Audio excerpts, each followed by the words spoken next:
दिल पर मत लें, ठीक हो जाएगी। अब गुस्सा उतरने में देर तो लगती है ना। अब रिलैक्स रहें, वो है तो आपकी ना, जल्द मान जाएगी। ऊपर से दादी अम्मा बनी जरगून की आवाज आई थी। खयाम ने चौंक कर सर उठाकर ऊपर देखा, जहां वो चाय का कप पकड़े उससे ही मुखातिब थी। खयाम हल्का सा मुस्कुराया था। जवाबन जरगून भी मुस्कुराई, लेकिन फिर मुस्कुराहट सिमटी भी थी।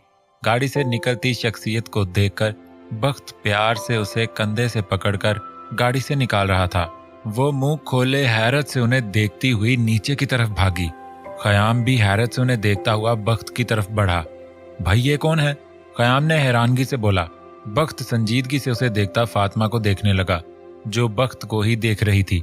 ये अजलान बख्त का कुल सरमाया है, वो धीमे लहजे में बोला, जिस पर फातिमा हल्का सा मुस्कुराई। जबकि खयाम जरगून साकित खड़े इन दोनों को देखने लगे। कर ली ना चौथी शादी?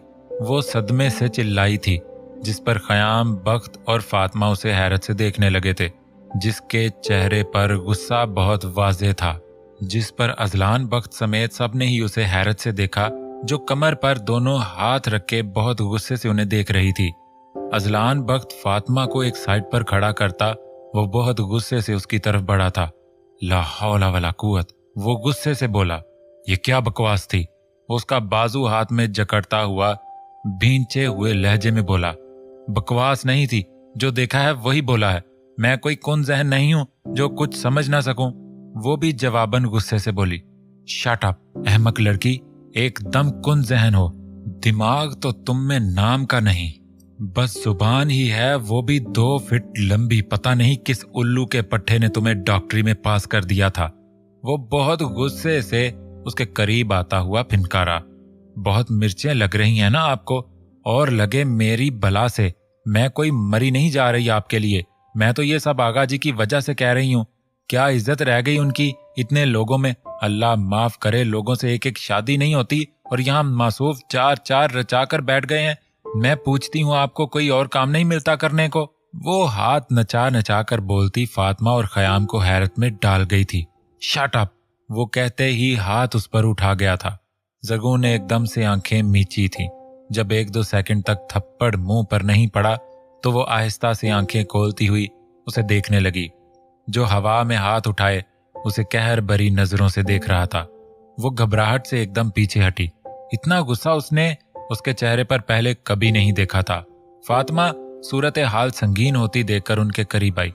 भाभी, फातिमा का भाभी कहना उसे चौंका गया था। चलो फातिमा अंदर। वो फातिमा की तरफ रुख मोड़ता हुआ सर्द लहजे में बोला। 1 मिनट भाई प्लीज। फातिमा अजलान से कहती साकित खड़ी जरगून के हाथ थाम गई।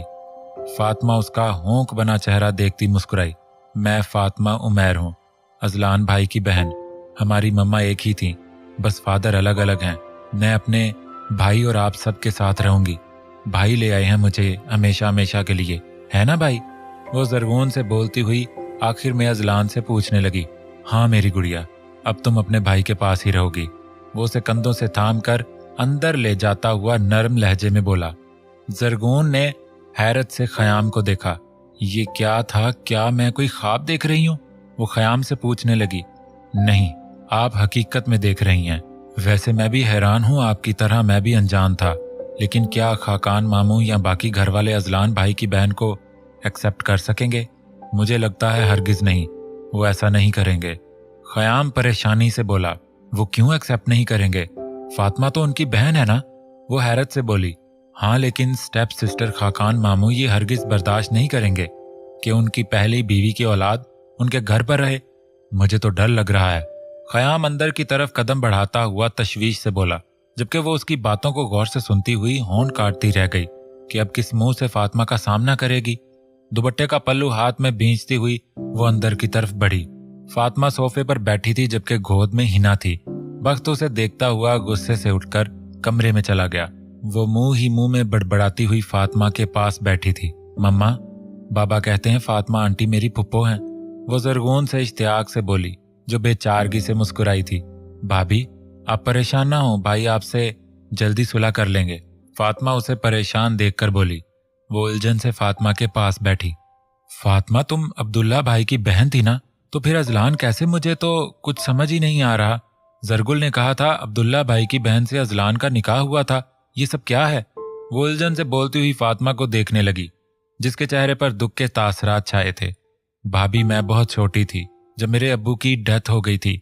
मम्मा और उनकी लव मैरिज थी। अब्बू के होते तो हम बहुत मजे की जिंदगी जी रहे थे, लेकिन उनकी वफात के बाद हम पर जिंदगी एकदम से बहुत तंग हो गई। मेरे सगे रिश्ते, मेरी दादी, चाचू, चाचियों ने मेरी अम्मी पर जिंदगी को बहुत तंग कर दिया था। हमसे काम लिया जाता, जब दिल करता मार भी लिया जाता। अम्मी को ताने दिए जाते, सारा सारा दिन उनसे काम लिया जाता था। मेरे काले रंग को निशाना बनाया जाता। मैं एक दिन अम्मी के सामने बहुत रोई। इसी दिन अम्मी ने मुझे बताया कि फातिमा, रोती क्यों हो?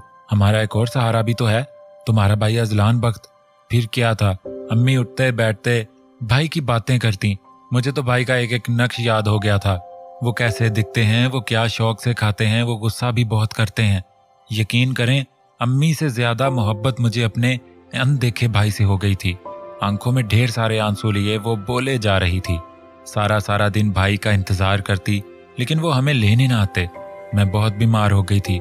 अम्मी कहा करती थी, भाई मुझसे 13 साल बड़े हैं, मुझे किसी ने डॉक्टर को ना दिखाया। अम्मी ने उनकी बहुत मिन्नतें की, लेकिन वो संगदिल लोग थे, उन पर हमारे आंसू दर्द का कोई असर नहीं होता था। अम्मी बहुत बीमार रहने लगी। फिर एक दिन अचानक से ही मेरी आंखों को इकरार सा आ गया। भाई को अपने दरवाजे में खड़ा देखकर मेरी माँ की परछाई थे, वो कैसे न पहचानती। उन्हें झट से उनके सीने से लगी। फिर बहुत रोई, इतना कि बस दिल किया रोई जाऊं, चुप ही ना करूं। भाई बहुत मुश्किल से अम्मी से मिल पाए, बल्कि इन लालची लोगों ने कुछ पैसे दिए, फिर उन्होंने भाई को अम्मी से मिलने दिया। अम्मी अपने आखिरी सांसों में थी। शायद अल्लाह ने मेरी अम्मी को उनके आखिरी वक्त में मेरे भाई का दीदार करवाना था। भाई से अम्मी ने माफी मांगी। भाई ने माफ कर दिया कि वो उनकी माँ थी। वो चाहे दुनिया के लिए बदकार थी, अच्छी औरत ना थी, लेकिन वो हमारे लिए हमारी माँ थी। हमें दुनिया की अच्छी औरत वही नजर आती थी। अम्मी ने भाई को कह दिया वो मुझे अपने साथ रख लें उनकी वफात के बाद, कि उनकी फातिमा का अजलान बख्त के बगैर और कोई सहारा न था। मैं तो अपनी भाई की दीवानी थी। वो जब धीमे से बात करते, मैं देखे जाती। मुझे उनके सामने दुनिया की हर चीज हींच लगती थी। वो सर झुकाए बोले जा रही थी, आंखों में आंसू थे तो चेहरे पर दर्द। भाई अम्मी को हॉस्पिटल ले गए। अम्मी एक दिन जिंदा रहीं, फिर अब्बू के पास चली गईं, अपनी फातिमा को छोड़कर। भाई ने मुझे एक माह अपने पास शहर में रखा। फिर उनके दोस्त अब्दुल्ला भाई ने कहा कि वो फातिमा को अपने घर रख लेंगे, कि भाई जानते थे उनके घर मेरे वजूद को बर्दाश्त नहीं किया जाएगा। वो कहते हुई चुप हुई। अब्दुल्ला भाई की एक बहन थी, नाजनीन। वो बहुत प्यारी शक्ल की थी। वो वकील बन रही थी। मेरे साथ वो बहुत प्यार से पेश आती थी। अब्दुल्ला भाई ने जबरदस्ती उनका निकाह भाई से करवाया था, जिस पर उन्होंने निकाह के तीसरे दिन ही खुला का दावा कर दिया। नाजनीन आपा को उनके घर से बेदखल कर दिया गया था, लेकिन अजलान भाई ने उन्हें समझाया कि नाजनीन और उनके सितारे नहीं मिलते थे, ऐसा ही होना तकदीर में लिखा था। उन्होंने अब्दुल्ला भाई के घर वालों को कह दिया वो नाजनीन को माफ कर दें। अब नाजनीन आपी दुबई में होती हैं अपने शौहर के साथ। उनके घर वाले अभी भी उनसे बहुत कम बातचीत करते हैं। मैं हॉस्टल में रहती थी। अगर छुट्टियां होती तो अब्दुल्ला भाई की तरफ भाई मुझसे मिलते रहते थे। वो भी बहुत मोहब्बत करते हैं मुझसे। वो भी जरगून की तरह बोलने की शौकीन लगती थी शायद। हिना और जरगून बहुत महवियत से उसे सुन रही थी। जरगून की आंखों में आंसू थे तो हिना बाकायदा रो रही थी। आप और हिना मुझे बहुत प्यारी हैं। आंखों में आंसू लिए वो भराए हुए लहजे में बोली, जिस पर जरगून ने उसे बेसाख्ता अपने गले से लगाया। फातिमा, तुम मेरी आज से छोटी बहन हो। तुम जिंदगी के हर कदम में मुझे अपने साथ पाओगी, और मुझे और हिना को भी तुम बहुत प्यारी हो, कसम से। क्यों हिना? जरगून फातिमा का सर चूम कर कहती, एंड पर हिना से पूछने लगी। बिल्कुल पुप्पो, आप हम दोनों को अपने साथ पाएंगी, वो आंसू उंगलियों से साफ करती हुई बोली थी, जिस पर फातिमा ने उसे बेसाख्ता अपने साथ भींचा। दरवाजे में खड़ा खयाम मुस्कुराता हुआ पलट गया था। हाथों की उंगलियों को आपस में उलझाए वो उसके करीब आई, जो बालकनी में खड़ा तारों भरे आसमान को देख रहा था। आज सब पास वाले गांव में शादी पर गए थे, जो कि अपने रिश्तेदार ही थे। जरगून, खयाम, बख्त, हिना के सिवाय सब शादी पर थे, इसलिए किसी को अभी तक फातिमा के बारे में पता नहीं लगा था। वो उसकी मौजूदगी को महसूस करता पलटकर अंदर की तरफ जाने लगा था जब वो सूरत से उसके सामने आई। ऑरेंज कमीज, नीचे वाइट चिकन की कढ़ाई वाला ट्राउजर पहने ऑरेंज सफेद पट्टी वाला दुपट्टा कंधे पर लापरवाही से पड़ा हुआ था। सफेद रिबन से बालों को कैद किए वो सर झुकाए शर्मिंदगी चेहरे पर सजाए बहुत मासूम लग रही थी। वो संजीदगी से उसे देखता जाने लगा था। जब वो बेसाख्ता उसकी भारी कलाई अपने हाथ में बमुश्किल कैद कर चुकी थी, वो चौंक कर अपनी कलाई को उसके हाथ में देखने लगा। आई एम सॉरी, मुझे ऐसे नहीं बोलना चाहिए था। हमारे कॉलेज में एक प्रोफेसर थे, एक बार मैंने गलती से बाल उनके सर पर मार दिया था।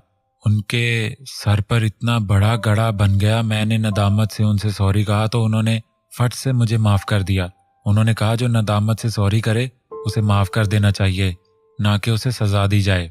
वो संजीदगी से सर हिलाती हुई बोली, जिससे कानों में पहनी बड़ी बड़ी बालियां हिली थीं, जिस पर वो चौंक कर उसकी हिलती बालियों को बागौर देखने लगा। आप नाराज तो नहीं है ना? अब आई होप आप मुझे माफ कर देंगे।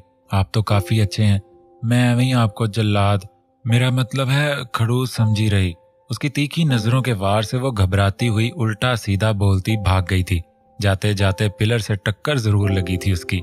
वो इस पिलर को कोसती हुई भाग निकली वहां से, जबकि वो गहरी सांस लेता रेलिंग पर हाथ जमाता हुआ सामने खड़े बुलंद पहाड़ों को देखने लगा। जिंदगी में दो चीजें जरूरी हैं। बेड पर बैठी वो इन दोनों से कह रही थी। कमरे में आता वक्त वहीं रुक गया। क्या? फातिमा ने पूछा। एक खाना, दूसरा सोना। खाना अच्छा होना चाहिए जो आप शौक से खाते हो, और सोना वो जिसमें आप खुद ना उठे, बल्कि झंझोड़ झंझोड़ कर कोई उठाए लेकिन आप फिर भी ना उठें। नींद में इंसान को ढीठ होना चाहिए, ये नहीं कोई कहे फलां उठ जा और फलां एकदम से उठ जाए। ये भी कोई बात हुई? वो बहुत समझदार बनी उन्हें समझा रही थी, जबकि वक्त सीने पर हाथ बांधता उसे देखने लगा। चेहरे पर बहुत संजीदगी थी। मेरी मम्मा तो बहुत ज़हीन है, ऐसे ही तो वो डॉक्टर नहीं बन गई, हिना ने माँ की बलाएं लेते हुए फखर से कहा, जिस पर वो गर्दन अकड़ाकर सामने देखने लगी थी। उसे सामने खड़ा देखकर गर्दन फट से नीचे आई थी। वो धीमे कदमों से उनके करीब आया। हिना बेटा सो जाएं आप, वरना आप अपनी मम्मा जैसी ज़हीन नहीं बन सकेंगी। नींद को वक्त पर लेना चाहिए। वो हिना की पौनी खींचते हुए संजीदगी से बोला। फातिमा मुस्कुराई, जबकि जरगून घबराई। हिना ने बाप की तरफ बाजू बढ़ाए। वो हल्की मुस्कान से अपनी बेटी को अपनी बाहों में ले चुका था। भाई, मैं हिना के साथ रूम शेयर करूंगी, मुझे नहीं अकेले सोना। फातिमा भी लाड से बोलती हुई अपने भाई की तरफ बाजू किसी बच्चे की तरह बढ़ा गई थी। जरगून ने हैरत से अजलान को देखा, जो हिना को बाईं साइड करता अपनी बहन को भी बहुत आराम से अपने हिसार में ले चुका था। वो इन दोनों को अपनी बाजों में उठा चुका था, जिस पर वो दोनों खिलखिलाई थी। बाबा, क्या ही अच्छा होता अगर आप मम्मा को भी कंधों पर बिठा लेते, हिना शरारत से बोली, जिस पर वो घबरा कर एकदम से बेड की दूसरी साइड पर कूदी थी। हिना और फातिमा का कह कहा बेसाख्ता था। वो उसे देखता हुआ उन्हें लेकर चला गया। हाँ, ये क्या खाता है भला, इतनी आसानी से इन दोनों को गोद में उठा लिया। वो शाख से बड़बड़ाती हुई बेड पर दोबारा चढ़ी। रात के 12 बज रहे थे। वो पेट पर हाथ रखे किचन में खड़ी थी। भूख से बुरा हाल था उसका। कुछ भी ताजा नहीं बनाया इस अक्सा की बच्ची ने। सुबह लग जाओ मेरे हाथ जरगून आजम, अब बासी खाना खाएगी? नो नेवर, मुझे तो सब्जी वगैरह बनानी ही नहीं आती। ओ तो अब क्या करूं? वो सोचती हुई अपने कमरे में आई जो खाली था। वो मुंह के बुरे बुरे स्टाइल बनाती हुई स्टडी रूम में, जहां वो इजी चेयर पर बेआराम सा लेटा हुआ सो रहा था, वो उसे कंधे से पकड़कर हिलाने लगी थी। वो उसके थोड़ा सा हिलाने पर ही उठकर बैठ चुका था। क्या फिर से पेट में दर्द है? वो आंखें सुकेड़े उससे तन से पूछने लगा था, जिस पर वो पेचो ताप खाकर रह गई। रोज दोज दर्द ने मुझसे क्या लेना है? कोई दर्द नहीं मुझे तो भूख लगी है, वो भी जानलेवा। मैं मर जाऊंगी, मुझे ताज़ा खाना चाहिए तो चाहिए। वो पैर पटकती हुई जिद भरे लहजे में बोली। फ्रिज में होगा, जाओ ओवन में गर्म करके खा लो। वो चेयर से उठता हुआ नरम लहजे में बोला। नहीं, मुझे तो बासी खाना हजम ही नहीं होता। हमारे अब्बू ने हमें ताज़ा खाना खिलाकर जवान किया है। मुझे तो ताज़ा खाना चाहिए। मीट वगैरह होता तो मैं खुद कुछ बना लेती, लेकिन सब्जी की डिश तो मुझे बनाना ही नहीं आती। वो बेचारगी से बोली। उफ, दिमाग मत खाओ, सोने दो मुझे, ब्रेड जैम खा लो। वो धीमे लहजे में कहता हुआ बेड पर दराज हुआ। क्या इस टाइम कौन ब्रेड जैम खाता है? वो सदमे से चिल्लाई। सोने दोगी या नहीं? वो उठकर बैठता हुआ संजीदगी से बोला। उसकी आंखों में एकदम से मोटे मोटे आंसू बाहर आए थे। नहीं खाती मैं कुछ, अच्छा है मर जाऊंगी, सबकी जान छूटेगी मुझसे, वो भराए हुए लहजे में कहती हुई सोफे पर लेट गई। वो हैरत से उसके हिलते हुए वजूद को देख रहा था। वो एकदम से कंबल खुद पर से हटाता हुआ उसके करीब आया। उठो आओ, चलो किचन में, मिल जाता है मिस मर्जी को ताज़ा खाना। वो चप्पल के लिए नजरें इधर उधर दौड़ाता हुआ संजीदगी से बोला। वो एकदम से बैठी नाराजगी दिखाना तो उसे आता ही नहीं था। वो एकदम से सोफे से उठकर बेड के नीचे से उसकी चप्पल निकालती हुई उसके पैरों के नजदीक करती हुई किचन की तरफ दौड़ी। पहली बार उसके होंठों पर एक खूबसूरत सी मुस्कान आई थी। वो चप्पल में पैर डालता हुआ उसके पीछे किचन में आया, जो पानी का ग्लास सारा चढ़ा गई थी। उसे वाकई बहुत भूख लगी हुई थी। बख्त उसको देख रहा था। जब से फातिमा आई थी वो उसके करीब ही बैठी रही थी। उसे कोई खाने वगैरह का होश नहीं थी। बस फातिमा की फरमाइश पर बख्त ने पिज्जा ऑर्डर किया था। इन तीनों ने सिर्फ वही खाया था। बख्त प्याज की टोकरी से प्याज पकड़ता हुआ प्याज काटने लगा। बहुत नफासत से वो अपना काम कर रहा था। स्लीव्स कोहनों तक मोड़ रखी थी। वो उसके लिए आलू अंडे बना रहा था। जरगून शेल्फ से टेक लगाए बहुत महवियत से उसे खाना बनाते हुए देख रही थी। अंडे फ्रिज से निकाल कर दो, वो काम में बिजी उससे बोला। वो सर हिलाती हुई फ्रिज से 2-3 अंडे निकाल कर उसे देने लगी। एक बाउल में निकाल कर दो इनका अमेजा, वो प्याज भूनता हुआ बोला। वो सर हिलाती मुस्कुराई थी। 20 मिनट में आलू अंडे का सालन तैयार था। अब वो तवा भी चूल्हे पर रख चुका था, जबकि जरगून हैरत ज़दा हुई। आपको ये सब कैसे आता है? वो हैरत से बोली। वो जवाबन मुस्कुराया। हॉस्टल में खुद पका कर ही खाता था मैडम जी, कोई ऐश की जिंदगी नहीं गुजारी मैंने। वो तेजी से हाथ हिलाता हुआ बोला। खाना टेबल पर रखो, मैं तब तक हाथ वगैरह धो लूं। वो किचन से बाहर निकलता हुआ बोला। जरगून कुछ देर तो ऐसे ही बिला वजह खड़ी रही, फिर सर झटकती हुई खाना टेबल पर लगाने लगी थी। वो 3-4 मिनट बाद किचन में आया। आप भी खाना खाएंगे? वो उसे चेयर पर बैठता देखकर बोली। तो क्या तुम ये चारों रोटियां खा जाओगी? वो हैरत से बोला, जिस पर वो जल्दी से सर नफी में ही ला गई। वो सर झटकता हुआ सालन प्लेट में निकालने लगा। वो बहुत महवियत से खाना खा रहा था। वो खाना खाती धीमे से हंसी कि इस बंदे के हाथ में जायका बेइंतहा था। आप मेरे पापा की तरह खाना बनाते हैं, उनके हाथ में भी ऐसा ही जायका है। वो रोटी का लुकमा मुंह में रखती हुई बोली। रोटी खाता वो सर हिला गया। अब तो नहीं मरोगी ना? वो हाथ नैपकिन से साफ करता हुआ संजीदगी से बोला। रोटी खाती जरगून जल्दी से सर नफी में हिला गई, जिस पर अजलान बख्त दूसरी बार दिल से मुस्कुराया था। उसे मुस्कुराता देखकर वो भी मुस्कुराई। आपके लिए चाय बनाऊं? वो बर्तन सिंक में रखती हुई बोली। नहीं, चाय पी ली तो नींद नहीं आएगी। वो सर हिलाती हुई किचन से निकल गई। वो किचन से निकलता हुआ रुका। उसे किचन की खिड़की से घर के लॉन में किसी शख्स का साया नजर आया था। वो किचन से तेजी से निकलता हुआ बाहर आया, जहां कोई नहीं था। वो लब भींचे इर्द गिर्द भागता हुआ देखने लगा, लेकिन कोई न दिखा। वो गुस्से से मेन दरवाजे के पास आया, जहां दोनों गार्ड घोड़े गधे बेचे नींद में गर्क थे। यहाँ तुम दोनों नींद पूरी करने आते हो क्या? सारा दिन घर पर क्या करते हो जो रात को भी नींद पूरी की जा रही है? वो इतनी बुलंद आवाज में धाड़ा था कि दोनों गार्ड डर कर उछले थे। सॉरी साहब जी, पता नहीं कैसे आंख लग गई, एक गार्ड ने मिनमिनाते हुए बोला। शट अप, दफा हो जाओ यहाँ से, मुझे तुम जैसे निकम्मे लोग नहीं चाहिए। वो गुस्से से फिनकारा। इस बार माफ कर दे साहब, हमसे अगली बार ऐसी कोई गलती नहीं होगी। वो दोनों डरते डरते बोले। ये लास्ट चांस है तुम दोनों का, अगली बार कोई मौका नहीं दूंगा, समझे तुम दोनों? अच्छे से जहन नशीन कर लेना। वो उनको डांटता हुआ एक बार फिर से घर की पिछली साइड आया, जहां कोई नहीं था। आखिर कौन था वो? क्या कोई चोर था? वो बड़बड़ाता हुआ अंदर आया, जहां जरगून बेड के बीचों बीच हाथ पांव छोड़े नींद में थी। वो धीमे कदमों से चलता हुआ उसके करीब आया। कमर से उसे पकड़ता वो उसे एक साइड पर करता खुद दूसरी साइड पर आया। अभी उसे लेटे 10 मिनट ही हुए थे जब वो बिड़बड़ाने लगी थी। बिल्ली के मुंह वाले, सत्यानाश हो तुम्हारा, मर जाओ तुम, खबरदार अगर मुझे हाथ लगाया तो हाथ तोड़ देगा मेरा भाई तुम्हारा। वो उसके सीने में घुसती हुई बिड़बड़ा रही थी। वो हैरत से उसे अपने सीने से लगा देखने लगा, जिसके नकूश उसके सीने में मस होते उसका दिल पहली बार धड़का गए थे। तुम्हारी टिंड न करवाई तो जरगून आजम नाम नहीं मेरा। वो गुस्से से नींद में बड़बड़ाई थी। वो उसके सीने से चिमटी अब उसके ऊपर अपनी दोनों टांगे भी रख चुकी थी।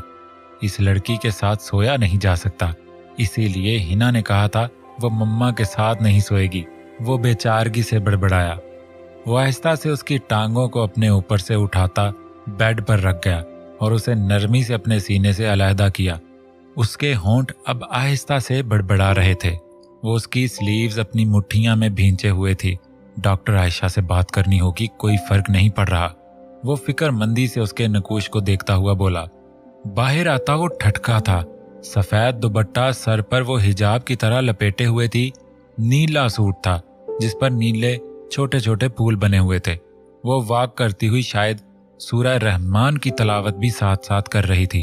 वो हैरत से धीमे कदमों में अजलान बख्त के लान की तरफ बढ़ा था। फातिमा, वो हैरत से बोला था। फातिमा हैरत से पलटी। आप? वो उसे सामने देखती मुस्कुराकर बोली, आप यहाँ? वो पॉकेट में हाथ डालता हुआ हैरत से बोला, मैं अजलान भाई के घर पर आई हूँ। वो हल्की मुस्कान से नर्म से लहजे में बोली, ओह, मतलब आप अब्दुल्ला भाई के साथ आई हैं? वो सर हिलाता हुआ बोला, नहीं तो, मैं तो अजलान भाई के साथ आई हूँ और अब हमेशा के लिए यही रहूंगी। वो मुस्कुराते हुए बोली,